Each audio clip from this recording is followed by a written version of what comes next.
Hey everybody, just sorry for being a little bit late there. Hopefully you guys stuck with us. I had some technical difficulties on my end. So as you guys, most of you probably know, my name's Tom. I'm here actually with one of my good friends and fellow admins of the site. Actually, I'll let you introduce yourself. So why don't you go ahead and tell them a little bit about yourself and where you're at. Okay. My name's Hank. I am on PEC and I am in the Berry Islands right now.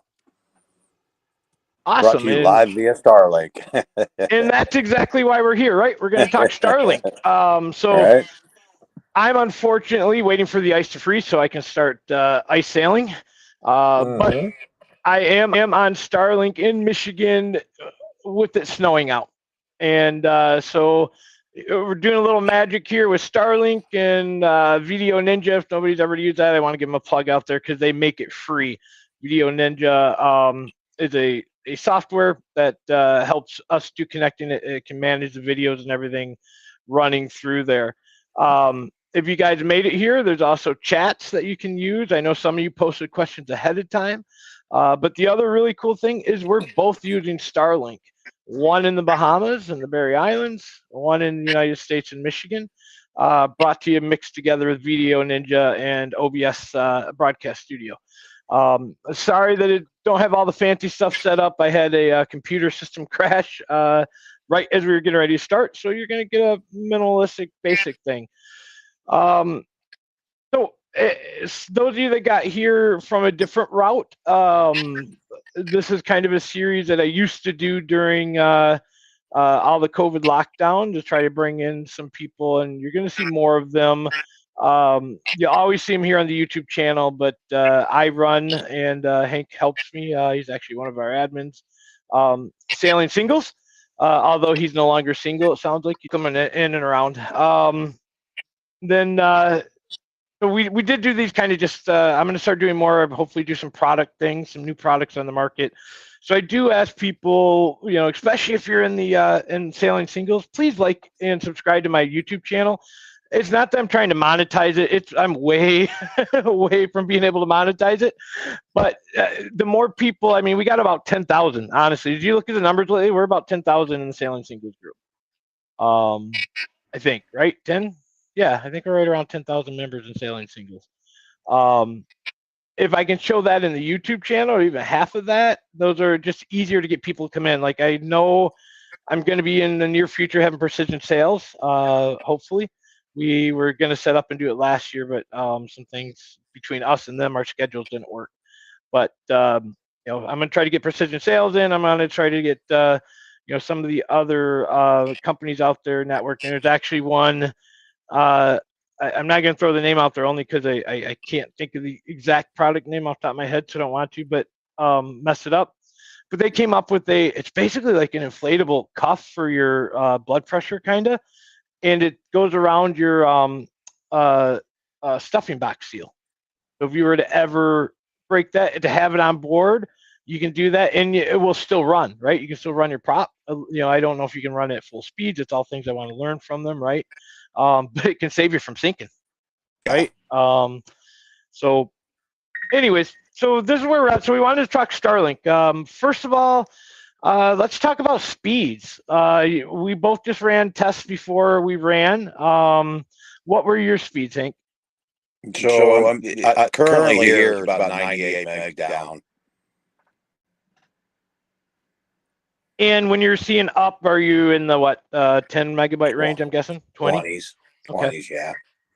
So the one thing before, and I'll tell you mine. Mine's only running at 20 right now. Mm-hmm. And what I want to tell people is that I'm in an overpopulated area for Starlink. Yeah. So I had to get the RV option. The RV option is great because it's portable, and he has the RV option too, I'm sure, because otherwise he'd be geo locked. No, I actually had the residential, but I turned on portability. Okay, yeah, that's our third option. So we'll go over that too and make it a little bit more make sense for everybody. So there's a couple options, and I'm just going to roughly refer to RV option right now because if you're on a wait list, the RV option gets you around the wait list. Right. And that's the main reason I did it, because I'm going to be traveling soon, and I wanted to get it, and I want to be able to travel, right? So, Yeah. but the problem with doing that, you can be deprioritized. Right. And I normally run a little over 100 megabits per second and 20 up. That's about where I am when Yeah. I'm not being deprioritized. Right now, I'm running 20 and 10. Yeah. But, Yeah. And that again, that depends on where you're at. You know, I mean, out here, I'm not worried about it. I'm not competing with a bunch of people. sure. You know, except when the north of the island is cruise ships. So I didn't see any impact when one, or actually there were two that were there, but we didn't do any extensive testing either. So, and I don't know Right. if those particular ones had Starlink yet. So, And they're running a little bit differently on those bigger ships, from my understanding. But we should probably talk about. Let's talk about dish options too. I mean, that's kind of one of the things that we do want to look at. Um, so with dish options, I'm sorry about the dog back there. If we looked at our original dishes, we were looking at the round dishes. I would call them dish face, right, or McDishes, right, because they were just kind of around. That's a little bit older technology. I currently am using what the second generation, which is kind of what I'm sure you probably have on your boat, right?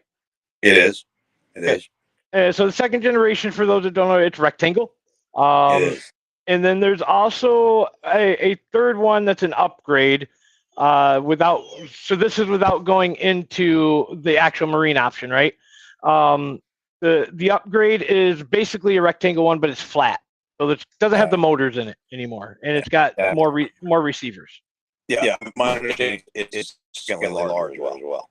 Yes. Yep. Larger, flat, and no motors. Right.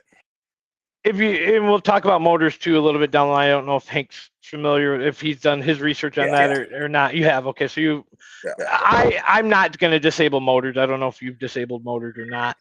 No. There's a pretty good tutorial out there and discussion to do it or not, right? We'll go over that a little bit later. I want to get kind of some of the other brief things out of the way first. So let's take a look at cost. What was your initial cost setup? I think it was about between 500 and 700. I don't recall. I'd have to pull it up, but for the initial, the capital outlay, and then you had your monthly, and then when I turned on portability, it was a small amount more. But I think I could pull it up, but I think my monthly bill's between 120 and 130, something like that. So I'm the exact same. I'm 130 a month. That's for the RV option, and just so you know that, and my initial cost on equipment, I don't think the equipment cost has changed yet. I've heard it may go up for some people, but I was 599 for the initial. Yeah, that sounds right. I don't recall, but I think it's right. And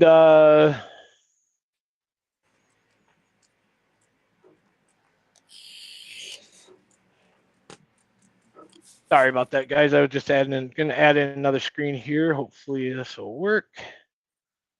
There. All right. So there. You won't be able to see this.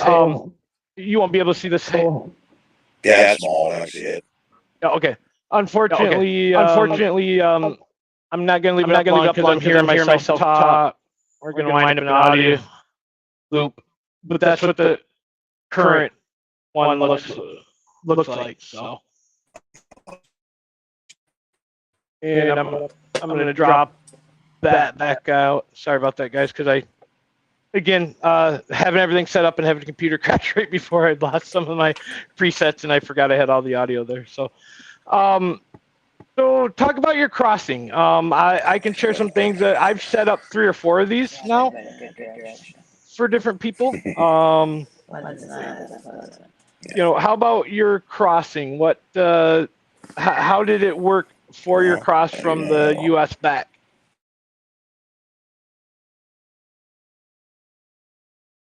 I think we lost him there for a minute. He had another call come in, and that's the only problem with kind of technology with I know what he's using there. Can you hear me now this time, now that you pop back in? Yeah, I don't not sure what happened there. Yeah, so sometimes it looks like you're using a phone. Is that correct? I am. Good. And actually, that's good because I actually would like you if there's enough daylight to kind of show your setup at some point. Yeah, it's dark here, but Too dark. Okay, all right. yeah, Which is fine. I can So, describe it though. It's easy description. yep.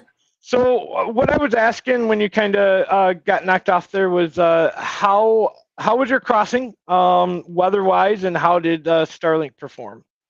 It actually the weather's been on this year, as I'm sure you understand.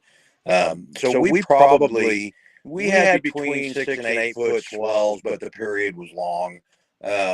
So I would say I probably had Starlink. I mean, I didn't watch the whole time, but I probably had Starlink connectivity in the neighborhood of 90% of the time. Good. Yeah. Which really makes it a game changer, right? Some of us, you're retired. You saved a lot of money when you got rid of animals, right? Yeah. Your hay burners. Yeah. I'm still working. That's the reason I'm doing it. But we wanted to, it makes it so you can almost work from anywhere, at least Yeah. anywhere, even underway, right? I mean, Yeah, absolutely. I Tortugas. I was on a conference call the entire time, and had my laptop on my knees and autopilot and Starlink. So I think, and that wasn't rolly. It was a real flat day. That day I had Starlink the entire time, and it even kind of saved my butt at one point. When I was anchored out. So. And as I said, that's the other thing. So work is one thing, and I can tell you. So I've helped with 3 or 4 of these systems, actually about 5 total, I think. And one of them is actually somebody I kind of helped learn from on his boat. So Mackinac Island, which is in Michigan. If you're in Michigan, you're up here. It's Mackinac. Actually, I'll go this way.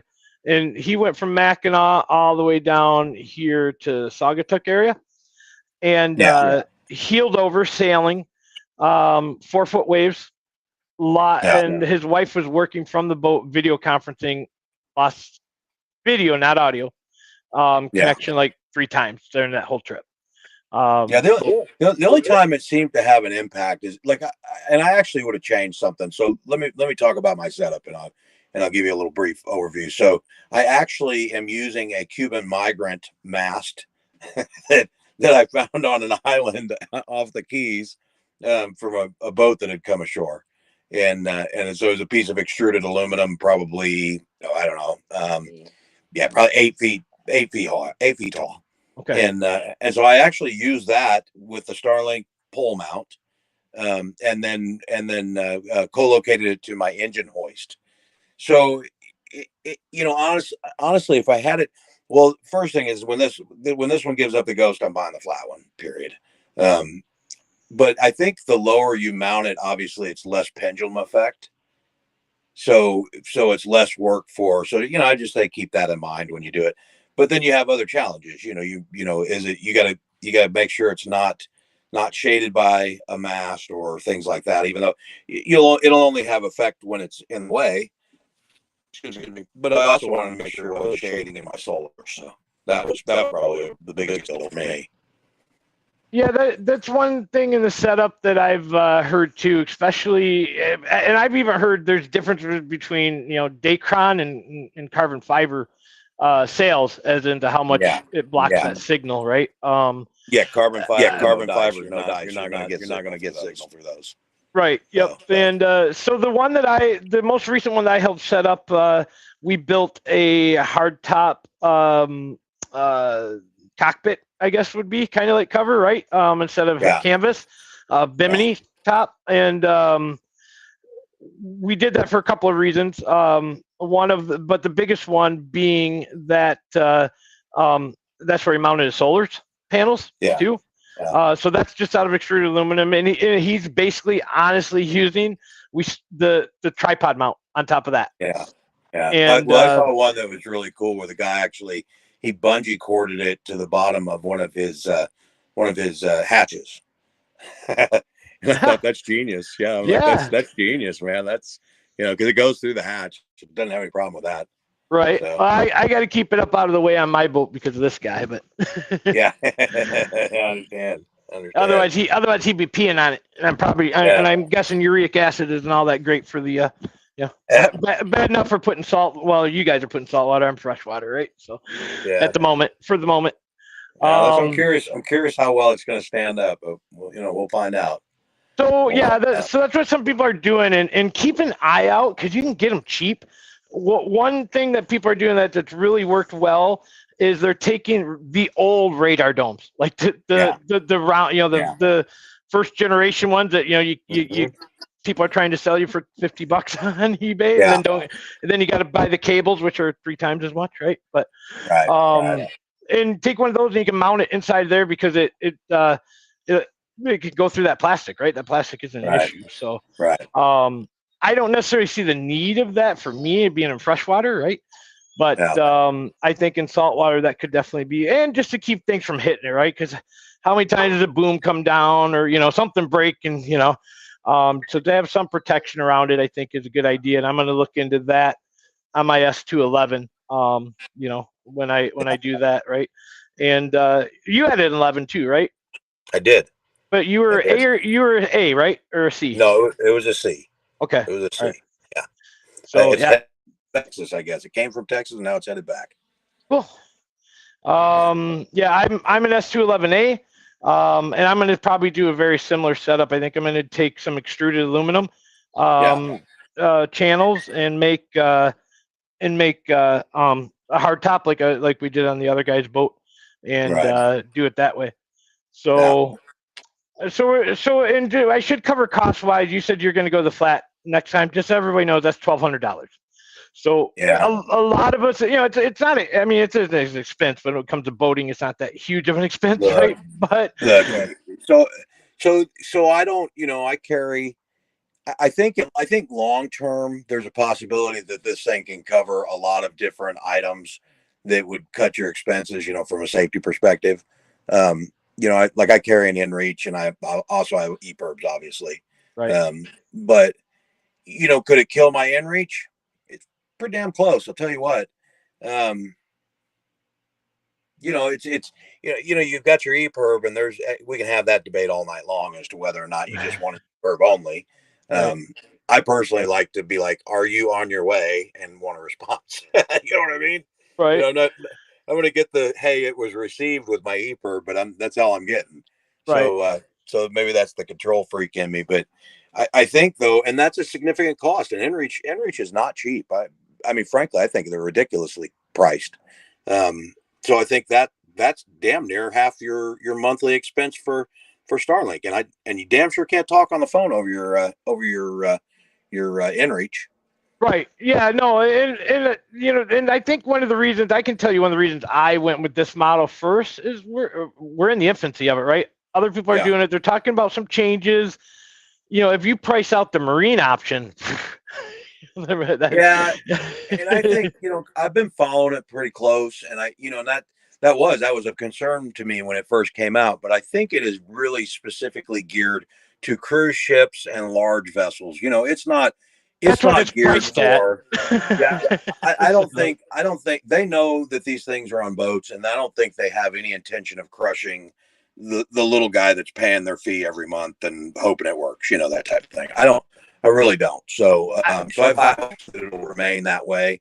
And the flat dish, that's a step up because you don't have to mount it as high. You can, it takes up I mean, it doesn't move. So, I don't have to make it clear my solar panels. I can just put it adjacent to my solar panels. Right. Yep. And take a step back. Let's talk about motors. Because this is a pretty hotly discussed topic for those that don't know. So the dish realigns itself so people know. I will tell you though, 90% of the time, it's at least where I'm at, it's facing north. Same here. A north angle. But it's not like a hard north angle. It's not, so right. As long as you're facing up and a little bit north. So the motors will turn and it will try to think. And so my understanding is the reason people are disabling motors was to keep it flat. Yeah. And not, Yeah. because now that let's say you swung around on your anchorage, you're no longer north, you're south, right? And Right. it's got to readjust. However, that said, I've taught, I've there's a guy. If everybody goes to it's Starlink on boats. If you have any questions, it's a great group. You got to go back a little bit, do a search for motors, and a guy ran a test, and 10 megabytes per second differences, right? Between motors disabled and not. He did a pretty long, extensive tests and write up on it. I don't think it's necessary, and to be honest, the other reason I don't want to do it is, like you said, you got in salt water. They don't have to know that, right? But you could be seaside. As soon as you go in and start doing that, your warranty on your equipment's, Yeah, I looked at it, and I couldn't see a lot of evidence either way, and it's very contradictory right now. And Yep. I was just like, you know what, I'm not. It's working fine for me. As a matter of fact, I even invert it. I see there's people that do the step up and or do the power injection. I'm not. I'm just inverting it. It's not. Inverters are super efficient now. It is what it is. Yeah, I didn't take a look. I haven't taken a look at that yet. I know it's a DC. If really you're taking your DC, turning it to AC to turn it back into DC. But Yeah. one thing people should know too, they do not come with a way to hardwire into the system. So all your devices have to be wireless unless you buy an adapter, and there is an adapter. So Right. when people are going to set up, if you have anything that's going to be hardwired, and I have to work from home, or to work from wherever my job. I have a voice over IP phone, and it needs PoE injection, as well. So it's hardwired. That doesn't mean I couldn't go to a soft phone setup, but I do have a hardwire issue. So the very oldest ones. So if you had a first generation disc, which you shouldn't have to worry about, but if you did have one of those, um, you actually had to hardwire. You had to bypass 100% the Wi-Fi router that came with it, and you'd have to put your own Right. Wi-Fi router in. Right. I actually don't. You go to the next generation, generation 2, which is what you and I are using. That adapter, you don't have. You can bypass. You can put your own, mesh system in, right, if you wanted to. But we're on boats, so we don't need a mesh system, right? I mean, the length Right. of the boat, we don't need a mesh system. So I just I did do. There's two or three different things I do want hardwired in. One's my voice over IP phone, so I actually just put a simple, basic network switching. Yeah. And then I use the Wi-Fi router that's included in your equipment. So really, Right. at $599, you're getting the dish and a router. A good router is $150 nowadays. So it sounds like a big investment. It's not that big, Yeah. right? So one other thing with motors that I have tested, I don't know long term if it's a great idea or not. Basically, I took the mount off, the bottom, and I put it in a bucket, and the bucket had some sand in it. Yeah. I put it in the back of my truck. I wanted to see if I could use it going down the road with my truck, right? Just testing Yeah. things, and that kept it flat. That's something to think about. You could mount it that way, Sure. as a way to not disable motors if you're worried about the motor disabled part. So Yeah, and I think that's one of the new things too that I recently said somebody said they had proven. I didn't see it with my own eyes, but I think it looked pretty sound. Is that that past I believe 8 miles an hour, or maybe it was 10, I don't recall, but that the in motion versus not in motion. So yeah, I'm a sailor. I don't. It doesn't concern me. I it, seldom. I only have the RV option, right? And I do the in to get in motion, you're supposed to have the flat. That's Yeah. part of that flat upgrade. I Right. put it, like I said, I put in my bucket, went down the road at more than, yeah, I'm sure I was more than 8 miles an hour. So, Yeah. but maybe that's something that's changed since I tested that. So, Yeah, yeah, and I think that is a recent change, but I think in the Gulf Stream I probably exceeded it, but honestly I didn't notice it. So sure. you Yeah, know, and my boat doesn't do more than 8. So the S2, for those of you that never had an S2, they're beautiful built boats. They're built by Ron Slickers, who used to own Slick Craft, and he had a non-compete. That's the reason he started making sailboats. But they say the first editions of the S2s, S2 stood for either slowly sideways or slowly sideways. There's one other one too, but then he brought in a different designer, and mine was actually Edmonds is who designed the S211, but they brought in Graham and Schlatter, and they made some race boats after that before his non-compete lapsed, and now he's making Tiara. So, anyways, that's quick history on S2. Anything about the system that you think people should know from your end that you've experienced? Anything that we haven't covered yet? No, I mean it's got a really simple setup.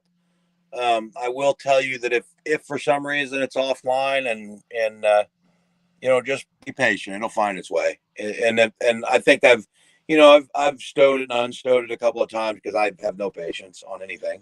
Right. And it finds its way. It just takes a minute to kind of sort out where everything is. I mean, it's when you really think about the ones and zeros of the whole deal, it's a pretty complex system, but he's made it very simple. They've made it very simple. So you kind of brought up something that I never really thought about, and it's a great idea, and it's something I actually haven't read that much about. Because one thing I thought about, I do have a dome, kind of like I was talking about. I got old radar here, and I'm not 100% sure if it works or not, and I don't want to spend the $200 for the new cables to see, right? Because it's an older one. But it came with a bracket to mount on my mast. I thought about mounting the Starlink there, but you made a good point that the higher up you go, the higher up you go, now that's going to be the more it's going to be, going to swing from side to side. So and then you're going to be blocked at 25% of your sky view is blocked. Yep. Yeah. So I wouldn't. I mean, honestly, if you have a back deck a lot of people are putting them in fishing rods. It's and now people are starting to fabricate some actual rail mounts and so forth. So yeah, I'd honestly just say keep it simple. And then the nice part too, one of the things I wanted to be able to do, matter of fact, is like when Ian went by, it brushed where I was at, and so I brought it down, I put it in a tripod, and I actually strapped it to the back deck, and it ran all through the storm. I mean, it was crazy. It's nuts how well it works. But I didn't want it up on the mast or on my little migrant mast. Right. So I didn't want it up there though, because I wanted to, if I had to retrieve it quickly or whatever. So I would say there's probably times when you do want to be able to retrieve it and pull it in. Yeah, and I don't really want to unplug it and plug it back in, because every time you unplug it, which is the waterproof connection, but every time you do in a saltwater environment, you know the deal. Yep. Yeah, and just so everybody knows, it's got a nice waterproof connection that is a USB-C cable. And the other thing I was thinking about too is, I even thought about at one point, I was like, hey, let's put it on top of the mast, right? Nothing will get in its way then, right? I got a wind vane up there, a couple other things. I can put a little side, little mount and go right off the, off the kind of the front and at the top. But now if there's a problem, you got to go up, up your mast, depending on how big it is, right? So I'll just say, I'm pleasantly surprised with it. I selected T-Mobile because I knew they did Wi-Fi calling. Yeah. So my phone works like which maybe is a good or bad thing. I don't know. It depends on how you look at it. But it works. It works all the time. My phone works as long as I have Wi-Fi. It works. It's not a big deal. If I want to pull down an update to all my charts, guess what? It's not going to take me, like an air card, which would take me forever. This one literally, I can pull down gigabits of data without a problem. And, so that's the other thing too, let's cover real quick. Some of the potential uses, right? Some people are like, I don't work from home. I can get by with, just having my, whatever, Wi-Fi card or, or my cellular data. So one of the things that I do, my boat, I'm a computer geek kind of guy, right? So everything on my boat, I run off a Raspberry Pi.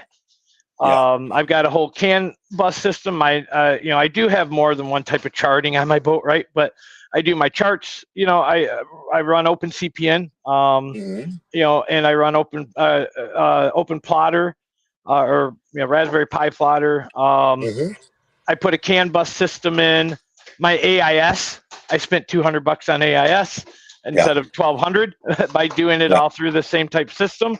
As a matter of fact, I can receive AIS for like $20, 200 I can transmit, right? That's what I spent. But the good thing about it is I'm adding a few things.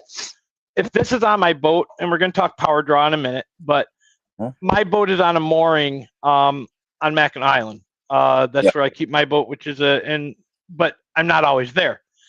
And as we all know, it sucks to leave your boat, So I've got high water alarms, all these things that it'll now text my phone. If there's water, in my bilge past a certain point, I get text on my phone because I can put Starlink on the boat, right? And matter of fact, to the point, by the time the spring, I'm converting. Those that don't have 211s, they actually ran almost all the interiors ran on compressed natural gas instead of. Some people moved over propane, but originally there's all CNG. So I'm actually my generator. I'm converting a generator to run on the CNG. And if my batteries are getting low and I'm not there, I hit a button. My generator fires up, charges batteries, and then I can also shut it down. All because now I have a direct link to my boat from my phone. Anywhere in the world, right? So and you brought up a point too, weather-wise, kind of tell your story. You were looking at, where you thought it kind of saved you, weather-wise. Well, I mean, the radar on the boat, I can, in theory, see 40 miles, but when you're watching weather and radar, hundreds of miles is a much more telling story. So, so when we were coming back from the Right Tortugas, we were anchored out over across from Key West and the Preserve, and there's no cellular service there.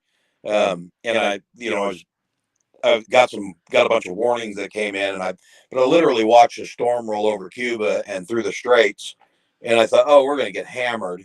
But I just watched the storm get sheared off as it was coming through the Straits, and I would have had no idea that was the case unless I could see that far, which I just pulled up my cell phone app with the my radar, and I can see I can see in the entire world of radar.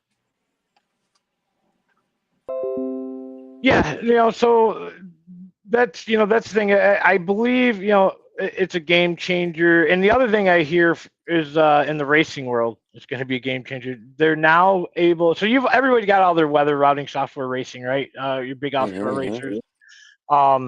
They're actually able to get real-time data, and we're probably even talking things like with the America's Cup. I've even heard them, starting to look at even into that realm, that they're getting real-time data off of all these pieces of equipment, and instead of having to keep that power to crunch those numbers on your boat, send it off to somebody else that's halfway around the world, and they're crunching the numbers for you to get you that half a knot faster, right? And your race. And that's a good. That's a good point. You can pull your grids every time they upgrade or update.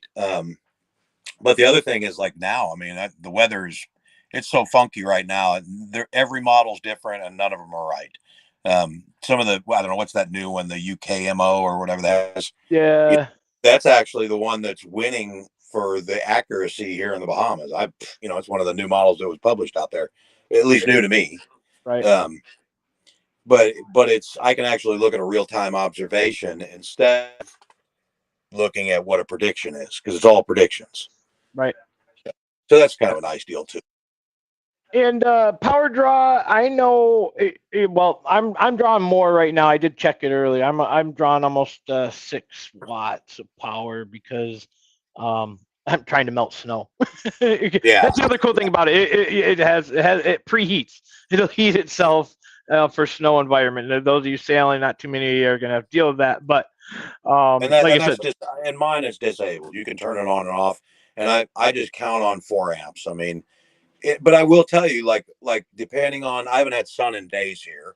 I don't want to run the generator. I'm just, um, so I'll probably tonight I'll shut it off. I'm not using it. I'm sleeping. So, Sure. but you figure it pulled about 4 amps consistently.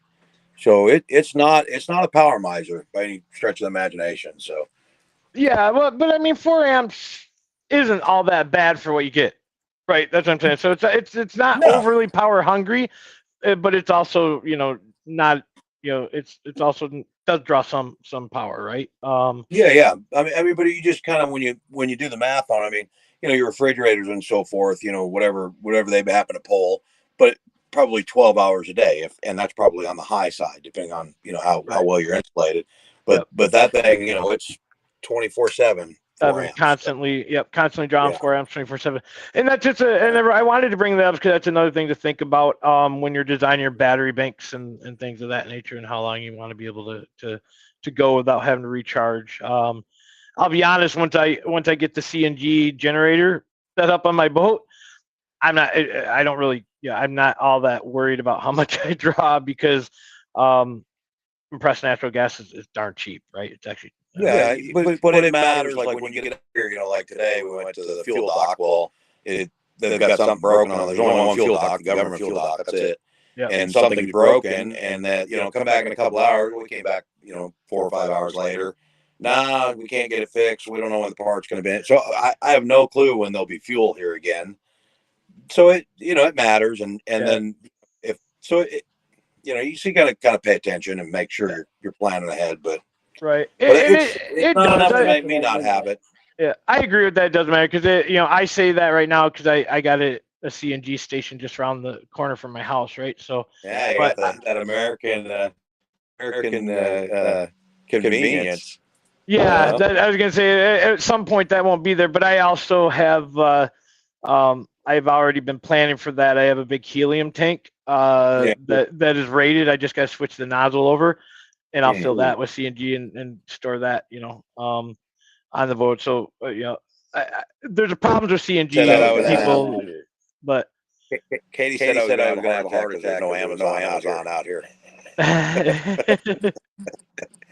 Yeah, we're doing you okay. know, yeah, I felt the same way. I mean, I get Amazon. It's funny if those that don't know Mackinac Island, it's all horse-drawn island. There's no cars allowed on it. So, Amazon is delivered on a horse-drawn wagon. It's kind of funny. I always said UPS should have done a commercial. Remember the old commercial used to be whatever it takes anyway to get there, right? I was like, they should have shown it being shipped on a boat, then into a plane, then That's awesome. onto a horse-drawn carriage that was painted up in UPS colors. But hey, we've been at it here now for about 40 minutes, a little less because we got started late. I wanted to thank you for coming on, Hank, and talking about it. I think we covered power usage, we covered cost, talked a little bit about setups. And those on the Sailing Singles channel, please feel free to reach out to me, and I'm sure Hank probably feels the same way. Yep. Yep. If you have any questions. So. All right. Just in time, we got our northern coming in right now. So. All right. Well, hey, you enjoy that weather down there. I can send you some snow if you want. No thanks. All right. Hey, we're complaining at 60, so Yeah. I'll be in shorts when it gets 60. So. All right, guys. We'll see y'all later. Have a good night. All right. Bye.